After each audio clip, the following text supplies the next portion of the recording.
আসসালামু আলাইকুম সুপ্রিয় শিক্ষার্থী বন্ধুরা, তোমাদের সবাইকে স্বাগত জানাচ্ছি আজকের ক্লাসে। তোমরা যে যেখানে আছো সবাই ভালো আছো এই আশা রাখি। সর্বপ্রথম করোনার দ্বিতীয় ধাপে আমাদের যা করণীয়, আমরা সেই করোনা সতর্কতা মেনে চলবো এবং সবসময় বাড়িতে অবস্থান করব। এবার বাড়িতে এবং বাইরে বেরোলে অবশ্যই আমরা মাস্ক পরিধান করব। তো চলো আর দেরি না করে আমরা আজকে আমাদের পাঠে মনোনিবেশ করি এবং সেই সাথে সাথে তোমরা এই ক্লাসটি দ্রুত শেয়ার করে দাও এবং বন্ধু বান্ধবদেরকে জানিয়ে দাও এবং খাতা এবং কলম নিয়ে এই তোমাদের সেটের সামনে বসে পড়ো। তো প্রথমে তোমাদেরকে সুপ্রভাত।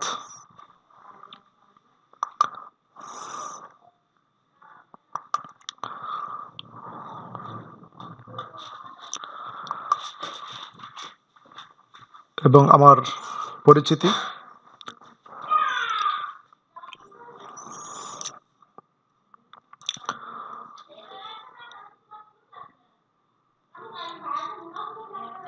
যথারীতি আজ আমরা আমাদের নবম অধ্যায়ের একটি বিষয় নিয়ে আলোচনা করব।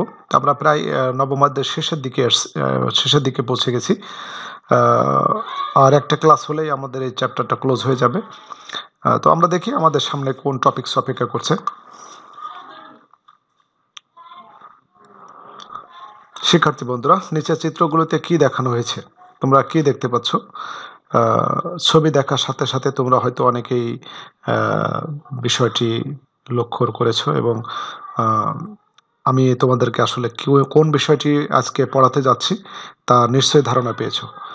তো দেখি তোমাদের ধারণার সাথে আমাদের যে উত্তর, ছবিগুলোর যে উত্তর পাওয়া যাবে সেটা মিলে যায় কিনা।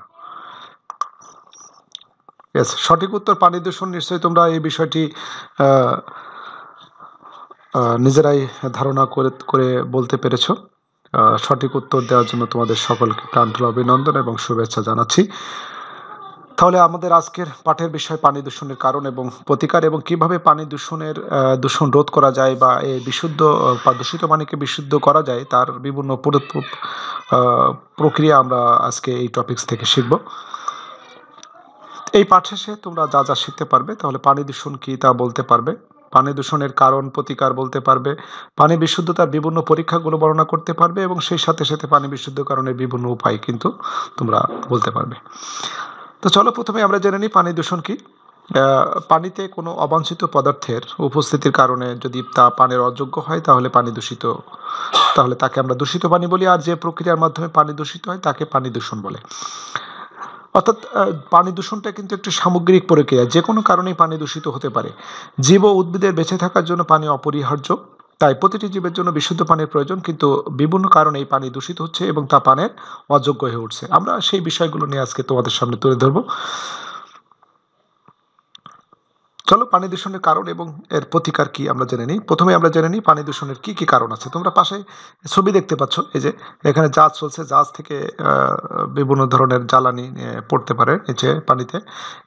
আর এখানে দেখো সাইডে একটি ছবিতে সেখানে থালা বাসন মাজা হচ্ছে, একই পানি দিয়ে গোসল করা হচ্ছে, একই পানি দিয়ে আবার গরু ছাগল গোসল করানো হচ্ছে এবং সেইখানে আবার একই জায়গায় বসে কাপড় চোপড় কাচা হচ্ছে। তাহলে পানি যে কী কী কারণে দূষিত হয় আমরা যদি ধারাবাহিকভাবে তা বর্ণনা করি, দেখো গৃহস্থলীর বর্জ্য এবং মলমূত্র বৃষ্টির পানিতে বা অন্যভাবে ধুয়ে বিভিন্ন জলাশয়ে পড়লে পানি দূষিত হতে পারে। ঔষধপত্র বা রোগীর বিভিন্ন ব্যবহার্য দ্রব্য ধুয়ে বিভিন্ন জলাশয়ে পড়লে, কৃষিক্ষেত্রে ব্যবহৃত কীটনাশক সার বৃষ্টির পানিতে ধুয়ে যদি বিভিন্ন জলাশয়ে পড়ে, আর শিল্প কারখানাতে বিভিন্ন রাসায়নিক বর্জ্য জলাশয়ে পড়লে, এবং বিভিন্ন যানবাহন বিশেষ করে তেলবাহী জাহাজ বা ট্রলার থেকে কোনো কারণে তেল পানিতে এসে পড়লে, জলাশয়ে গরু ছাগল গোসল করালে, অতিরিক্ত সাবান বা ডিটারজেন্ট ব্যবহার করলে পানি দূষিত হতে পারে। তাছাড়া মানুষের কর্মকাণ্ডে শুধু ভূপৃষ্ঠের পানি নয়, ভূগর্ভস্থ পানিও কিন্তু দূষিত হয়। যেমন অগভীর নলকূপের সাহায্যে অতিরিক্ত পানি উত্তোলনের ফলে বা অতিরিক্ত খননের ফলে কিন্তু ভূগর্ভস্থ পানিতে আর্সেনিক পাওয়া যায়, এই কারণে কিন্তু পানি দূষিত হয়। অর্থাৎ পানি দূষণের এই যে 7টি কারণ, এগুলো তোমরা বাসায় বসে বসে মুখস্থ করে ফেলবে এবং এক দুবার পড়লে নিশ্চয়ই তোমাদের এটা মুখস্থ হয়ে যাবে আশা রাখি। এরপরে চলো পানি দূষণের কি প্রতিকার আছে। পানি দূষণের ফলে পানি দুর্গন্ধযুক্ত বা বিষাক্ত হয়। বিভিন্ন ধরনের দূষক পদার্থের সাথে পানিতে লেড, ক্যাডমিয়াম, মার্কারি, ক্রোমিয়াম প্রভৃতি ভারী ধাতু মেশে। ভারী ধাতুগুলো মানুষের শরীরে ক্যান্সারের মতো কঠিন রোগের সৃষ্টি করতে পারে। এছাড়া আর্সেনিকযুক্ত পানি পান করলে আর্সেনিকোসিস রোগ হয়, এমনকি মানুষের মৃত্যু পর্যন্ত কিন্তু হতে পারে। তাই পানি দূষণের আশু প্রতিকার একান্ত প্রয়োজন। নিম্নোক্ত উপায়ে পানি দূষণ নিয়ন্ত্রণ করা যেতে পারে। আমরা সেই উপায়গুলো একটু খেয়াল করে রাখি যে যখন শিল্প কলকারখানা থেকে বর্জ্য নিষ্কাশন হয় বিভিন্ন পাইপ বা অন্যভাবে অন্য কোনো ভাবে, তখন এই বর্জ্য শোধনাগারের যদি ব্যবস্থা করা হয়, অর্থাৎ প্রত্যেকটা শিল্প কারখানায় যদি বর্জ্য শোধনাগার স্থাপন করা হয়, তাহলে কিন্তু কিছুটা পানির দূষণ রোধ করা সম্ভব। বায়োগ্যাস প্লান্ট স্থাপন করে পয়ঃ প্রণালীর বর্জ্য ও গৃহস্থলীর বর্জ্য, পশু পাখির মলমূত্র ব্যবহার করে বায়োগ্যাস ও জৈব সার প্রস্তুত করা যায়। অর্থাৎ বায়োগ্যাস প্লান্ট স্থাপন করতে হবে এবং আমাদের যে পয়ঃনলী বর্জ্য প্রণালীগুলো বা গৃহস্থলী বর্জ্যগুলো এক জায়গায় স্তূপীকৃত করে সেখান থেকে বায়োগ্যাস বা জৈব সার প্রস্তুত করতে পারি আমরা। এছাড়া যেখানে সেখানে ময়লা আবর্জনা না ফেলে একটা নির্দিষ্ট স্থানে ফেললে তা পানিতে ধুয়ে যেতে পারে না, ফলে পানি দূষণ হতে পারে না। তো এই বিষয়গুলো আমাদের মাথায় রাখতে হবে যে কি কি কারণে পানি দূষিত হয় এবং পানি দূষণের কারণ প্রতিকার কি হতে পারে। শিক্ষার্থী বন্ধুরা, এছাড়া যেখানে সেখানে যদি ময়লা আবর্জনা না ফেলে আমরা একটা নির্দিষ্ট স্থানে ফেলি, তাহলে পানিতে ধুয়ে সেই বর্জ্য পদার্থগুলো কিন্তু যেতে পারে না, পানি দূষণ ফলে রোধ করা যেতে পারে। সর্বোপরি জনসচেতনতা এবং জনমত গঠন করে পানি দূষণ রোধে কার্যকর পদক্ষেপ গ্রহণ করা যায়। তো এই বিষয়গুলো তোমরা নিজেরা খেয়াল রাখবে এবং আমরা নিজেরাও নিজেদের মতো করে যদি চেষ্টা করি, তাহলে কিন্তু পানি দূষণ রোধ করা সম্ভব। এখন আমরা দেখি যে পানির বিশুদ্ধতার পরীক্ষা বা পানি যে দূষিত তা কি কি পরীক্ষা দ্বারা জানা যায় যে পানি দূষিত হয়েছে। প্রথমে আমরা যে পানিটা আমরা ব্যবহার করতে চাইছি সে পানির বর্ণ এবং গন্ধ যদি পর্যবেক্ষণ করি। শিক্ষার্থী বন্ধুরা, বিশুদ্ধ পানি কিন্তু বর্ণহীন এবং গন্ধহীন এবং স্বচ্ছ তরল পদার্থ। এতে সামান্য খনিজ লবণ যদি দ্রবীভূত থাকে, মানে এতে সামান্য খনিজ লবণ দ্রবীভূত থাকে, তবে কোনো কোনো খনিজ লবণ পানিতে অধিক পরিমাণে দ্রবীভূত থাকলে কিন্তু পানি দূষিত হতে পারে। কোনো পানিতে গন্ধ পাওয়া গেলে বা ঘোলাটে দেখা গেলে অথবা ফিল্টার পেপারে ছাঁকা হলে তলানি পাওয়া গেলে সেই পানি কিন্তু দূষিত বলে আমরা ধরে নেব। এরপরে পানির তাপমাত্রা। পানির একটা স্বাভাবিক তাপমাত্রা থাকে সাধারণত গ্রীষ্মকালে এই তাপমাত্রাটা 35 থেকে 35 ডিগ্রি সেন্টিগ্রেড হয়। তা কখনো কখনো 40 ডিগ্রি হতে পারে। কোনো কারণে পানির তাপমাত্রা যদি কয়েক ডিগ্রি বেশি হয়, তাহলে আমরা সেটাকে তাপ দূষণ বলে থাকি। বিদ্যুৎ কেন্দ্রের যন্ত্রপাতি ঠান্ডা করার পানি বা বয়লারের পানি সরাসরি জলাশয়ে মুক্ত করা হলে পানি তাপ দূষণ হয়। থার্মোমিটার দিয়ে পানির তাপমাত্রা নির্ণয় করে পানির তাপ দূষণ শনাক্ত করা সম্ভব। তাহলে আমরা প্রথমে দুটো পড়লাম, একটা বর্ণ গন্ধ পর্যবেক্ষণ, পানির তাপমাত্রা পর্যবেক্ষণ। তাপমাত্রা বেড়ে গেলেও কিন্তু পানি দূষিত হতে পারে, যেটাকে আমরা তাপ দূষণ বলছি। পানির পিএইচ মান, অর্থাৎ পানির পিএইচ এর মান যদি 4.5 এর কম, অর্থাৎ 4.5 এর কম হয় এবং 9.5 এর অপেক্ষা বেশি হয়, তাহলে কিন্তু তা জীবের বসবাসের অযোগ্য হয়ে পড়ে, মানে ওই পানিটা কিন্তু পানের অযোগ্য হয়ে যাবে। অর্থাৎ ওই পানি পান করলে বা জীব কিন্তু সেই পানিতে বসবাস করতে পারবে না, মাছ মারা যেতে পারে। পিএইচ পেপার বা পিএইচ মিটার ব্যবহার করে এই পানির পিএইচ এর মান কিন্তু নির্ণয় করা যায়। শিক্ষার্থী বন্ধুরা, এখন আমরা পরবর্তীটা দেখি, বিওডি আর সিওডি। বিওডি এর পূর্ণরূপ হলো biological oxygen demand. Biological oxygen demand তার মানে হচ্ছে জৈব রাসায়নিক অক্সিজেন চাহিদা।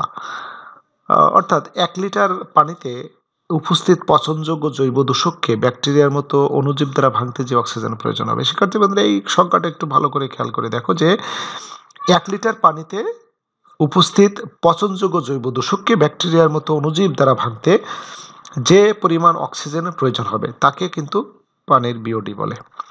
মানে ব্যাকটেরিয়া দ্বারা আমরা জৈব দূষককে ভেঙে ফেলতে হবে, তাহলে যে পরিমাণ অক্সিজেন খরচ হবে, যদি বেশি পরিমাণ অক্সিজেন খরচ হয় বা বিওডির মান যদি বেশি হয়, তাহলে কিন্তু সে পানি দূষিত হবে।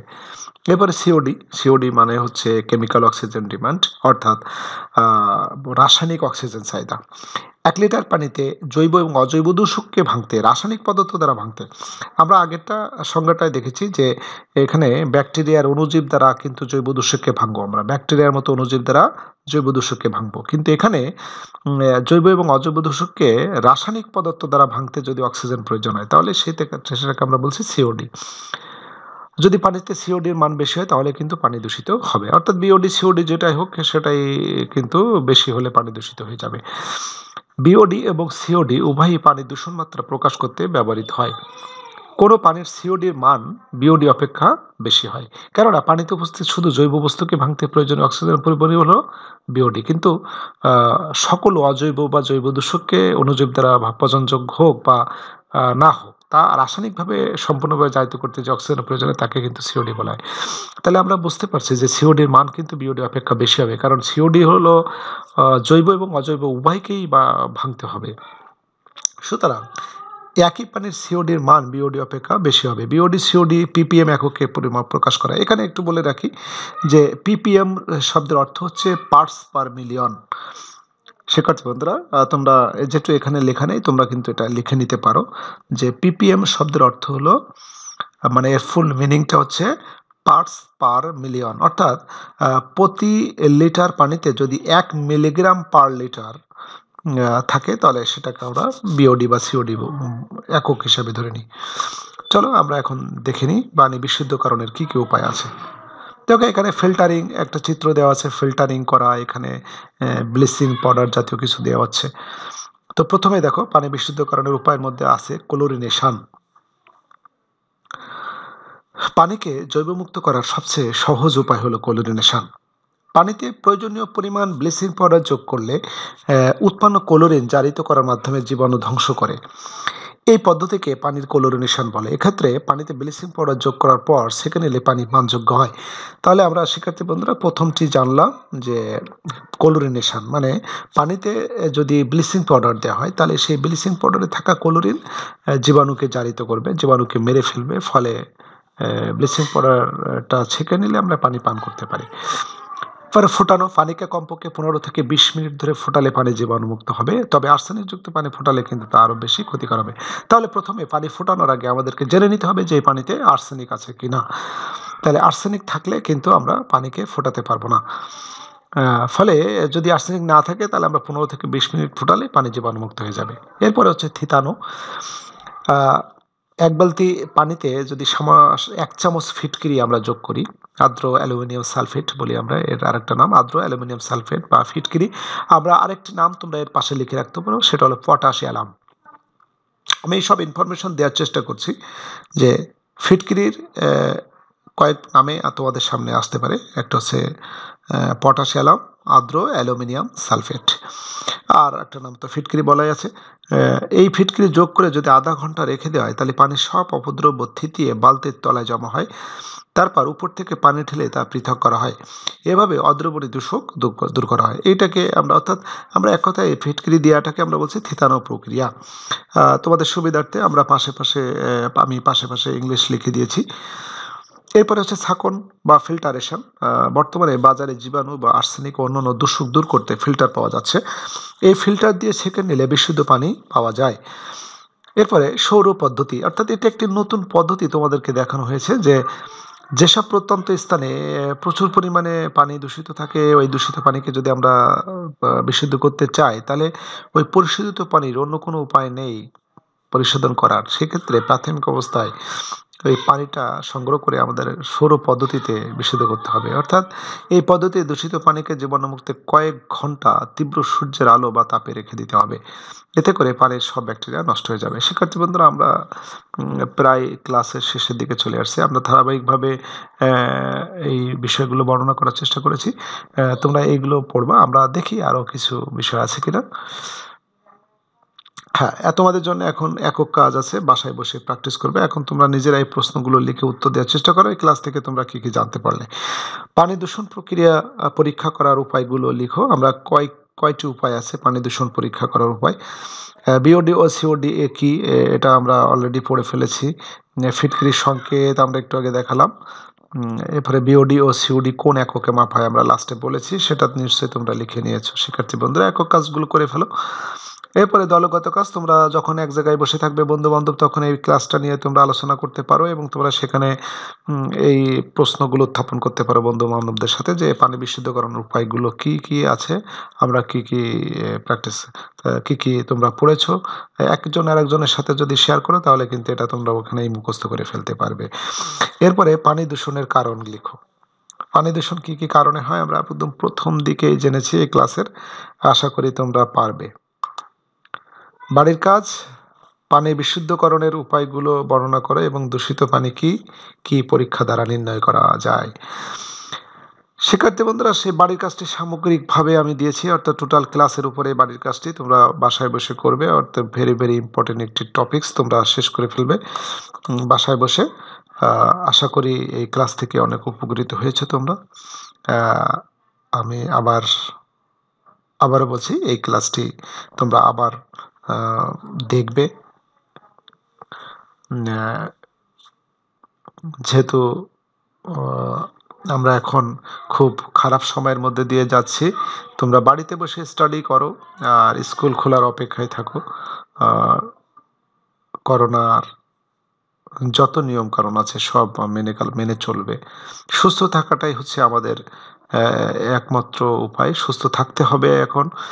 আল্লাহ আমাদের সবাইকে সুস্থ রাখুক, আমরা সেই দোয়া করি সবসময়। আবার আমরা ক্লাসে হাজির হতে পারবো। তোমাদের কলকাকলিতে বিদ্যালয়গুলো আবার নিজস্ব সেই স্বয়মহিমায় ফিরে আসবে, নিজস্ব সৌন্দর্যে ফিরে আসবে আশা করি। সে পর্যন্ত তোমরা ভালো থেকো, সুস্থ থেকো। ধন্যবাদ তোমাদেরকে।